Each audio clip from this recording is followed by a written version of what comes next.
Well, several people have asked me, hey, Tom, what's this drivebluebuzzard.com thing you got going on?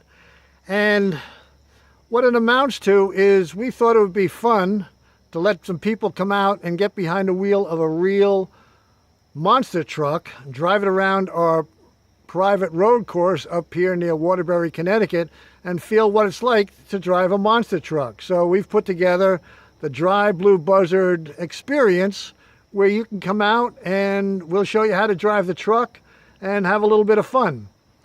A little bit of background about the truck. The truck originally campaigned across the country under the name of the Night Stalker, and we brought it back here to Connecticut and kind of changed it around a little bit so that it could be driven all day long. Originally, monster trucks are set up so they drive about 10 minutes for the show, and then you shut them down. We needed a truck that would have some reliability and different people could come out and drive it all day long. So let's go around the truck a little bit and I'll explain to you some of the things about the truck and give you the information that a lot of people have asked me. The first thing you notice about a monster truck are the huge tires. And those tires are actually agricultural tires that are used out in the Midwest on huge agricultural equipment in the farmlands of our country. And they've been adapted somewhat onto this truck to give it the ride and the look that it has. The tires are 5.5 feet tall, 66 inches. They're 43 inches wide. They weigh about 880 pounds each. So there's 4 of them on the truck, plus a truck that weighs nearly 9,000 pounds. So you're up to about 13,000 pounds of truck, even though it's nothing more than a chassis, a fiberglass body, motor, and some big tires. You'll notice the big cleats on these tires, and you won't see them on a Monster Jam because Monster Jam, they use a different, almost a slick tire. I think they're made by BKT. And you can spin those tires real quick, and that's how you get those really tight donuts. You can do the donuts here, but we leave more of a grip on the tire so that you have more control over the truck while you're driving it around. Why don't we start in the front? We'll talk a little bit about the suspension and how that's set up. We use something a little different also from Monster Jam, is we'll use a coil over. These are King coil over shocks. They run with about 45 psi of nitrogen in them, and they're backed up by these overtime CNCs, which have about 120 pounds of nitrogen. The shock itself is here. This is the remote storage tank for the nitrogen. And for the Kings, these are the 1, 2 remote storage for nitrogen, and this is the filament here on the end for the Kings. The power steering for the front is run off a power steering pump in the back, just like on the motor, just like in your car, and it's run through a hydraulic system here that will bring it down through a gauge, tells us what the pressure is. We run about 1200 psi, and that'll force the hydraulic fluid down through this hose into this T mounted on these tie rod hydraulic units. And you'll notice that it comes into the T. That T hits the back, if you will, of this one, and as you follow it over, it hits the front of this one. So when you push pressure into it, it's going to push that ram in this direction. It's also going to push the other ram in the opposite direction, and that is what gives you the turn to the right and left. There's also a return hose, and you'll see that comes from the, let's say, the rod side of the tie rod ram, and that comes into a T on the inboard side and then goes up through the system and returns back up to the storage tank in the hydraulic system for the front wheel steer. The front differential is a 12-ton Clark, and it in the center here, and it runs out to the 2 Gillian. I think they're Gillian, that's how it's pronounced, on the right and left, and those are the planetaries. There's a tie rod that runs in between it, and that's what gives you your wheel alignment. We'll come around and we'll talk a little bit about the drivetrain. While I'm going there, I'm going to zoom in here so you can see up into the driver's compartment, you can see the orange 5-point harness and the white ball, which is the shifter for the automatic transmission. So as we go out and around, we'll look down into the base of it here. You know what we'll do? We'll shoot over to the motor real quick. This is a 496 big block Chevy. We run a BDS 671 blower, and right now we've got it set up with Phytech electronic fuel injection, which is much better for the application that we have. Down in here, just underneath, if I can zoom in a little bit, this is the pump for the front drive hydraulic system for the steering. There's an alternator on this side, there's one on the other side also. It's a reverse mount motor, meaning actually it faces backwards. It followed through a GMC transmission here, a 3-speed transmission, comes in and through this universal goes into what's called a drop box, which is this unit here, and it takes the gear ratio from here, transfers it down below into the front and rear drive shafts, which run up to the front and the rear of the truck. You'll notice the Willwood brakes are mounted on the drive shaft, not on the drums like they are on the car, and the black drive shaft in here is surrounded by an orange cage. Should a universal joint blow, that will control the drive shaft so it doesn't go crazy on us. Same thing in the back. There's another hydraulic brake system here. There are 2 master cylinders on the brake pedal, and one goes to the front, one goes to the back. The rear suspension back here is the tie rod ends, and again the planetaries, coil over shocks in the back, backed up by the override CNCs.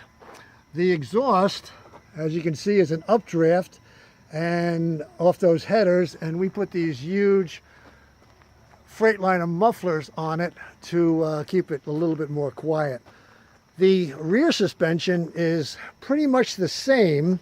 You can see the tie rod setups are the same. The hydraulics back here though are run off a electric motor, 12-volt electric motor, just like a snowplow would operate. There are 2 solenoids that'll drive it to one side or the other. The only difference in the back is with the auto steering, there is a cable that runs right through here, and as the wheel turns, that cable will push in or out through this shaft, and there are 2 sensors that sense where that shaft is. Based on that, it will automatically bring the wheels back into center. They'll either turn center right or center left. In the back up here is our fuel cell, 20 gallons, it's foam filled. There's a fire suppression system mounted into the truck. On this side of the motor, we'll zoom up here and you can see the radiator is mounted way up high so it gets plenty of air. There are 2 17-inch electrical fans on it, and below them you can see the transmission cooler and the fan for that. A little bit of a view from this side of the motor. You can see I've got an alternator on this side. There are 2 alternators. They run about 150 amps at 3,000 RPMs.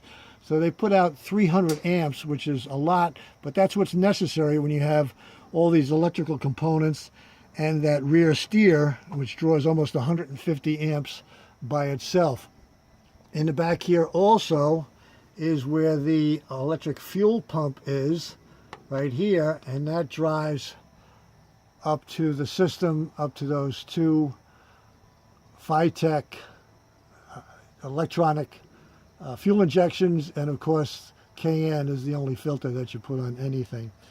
There's also a electric water pump right here, and what we'll try and do is get up into the cab so I can show you a little bit about what's up inside here.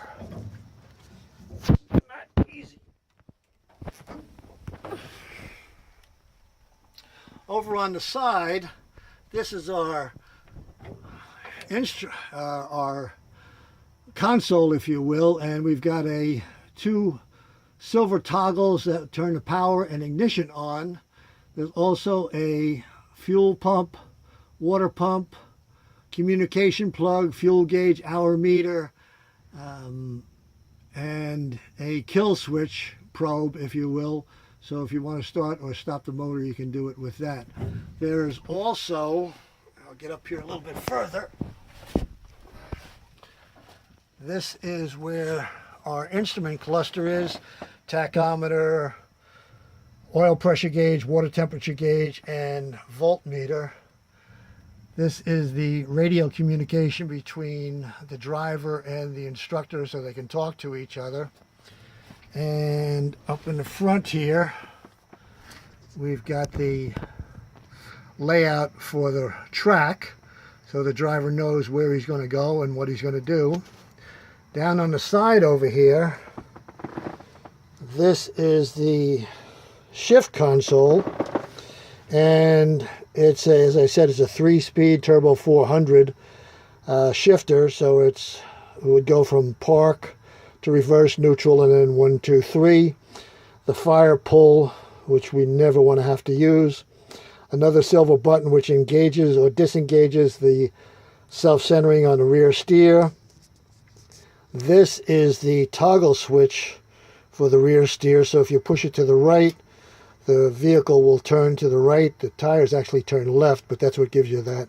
And then if you want to go in the opposite direction, you pull it this way, and it auto returns. There's also a push to torque, so when you want to communicate. The fun pedal, of course, is the gas pedal, and that's where all the fun is. And that's pretty much our truck. I'll show you the. This is our little tent setup where we go over our safety factors and more discussions about driving a monster truck. And out here, we've got a little excavator, so if we got to move things around. And you can see out a ways there, that's the big van jump. You can jump over that van. We'll come around a little bit further. You can see the 4-car mogul. You can drive over the Monster Mountain, which is behind you. You climb over it, and you can see those concrete barrels, if you will, or piping just to the right of the cars. That's the first bump jump, and there's another one further down that you can possibly see. And then over here, let's see, this is one of the barrels that you can do your donuts around. So that's pretty much the Blue Buzzard. And if you get an opportunity, you'd like to come out and drive, give us a call or go on our website, drivebluebuzzard.com, or bring some friends or get a gift certificate and come on out and have some fun. Thank you for your time.